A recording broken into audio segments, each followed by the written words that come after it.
విష్ణువర్ధన్ పెళ్ళికి ఒప్పుకున్నాడని తెలిసి ధర అయితే ఇంట్లో పాటలు పెట్టుకుని డ్యాన్సులు చేస్తూ ఉంటుంది. ఇక ధర అలా డ్యాన్సులు చేస్తూ ఉండడం చూసి చిన్న అక్కడికి వచ్చి, హే ధర, నువ్వేం చేస్తున్నావు అని చెప్పి అరుస్తూ ఉంటాడు. అది విని ధర అయితే, నేనేం చేస్తా, నీకెందుకు చిన్న అని చెప్పి ధర అంటుంది. అయినా నువ్వు కడుపుకి అన్నం తింటున్నావా, గడ్డి తింటున్నావా? కడుపుతో ఉన్న మనిషి ఎలా ఎవరైనా గింతలేసి డ్యాన్సులు చేస్తారా అని చెప్పి చిన్న ధరని అంటాడు. అది విన్న ధర అయితే, నా ఇష్టం, అయినా నన్ను అడగడానికి నువ్వెవరు? విష్ణు నాతో పెళ్ళికి ఒప్పుకున్నాడు. ఆ ఆనందంలో నేనేదో డ్యాన్సులు చేసుకుంటున్నాను. అయినా మధ్యలో నీకెందుకు అని చెప్పి ధర అంటుంది. మధ్యలో నాకెందుకు అంటావేంటి?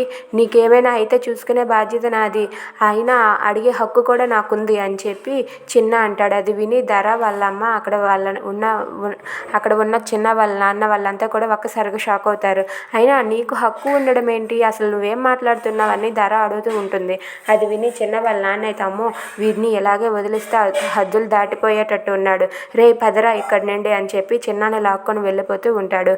If you like this video, please like, share and subscribe.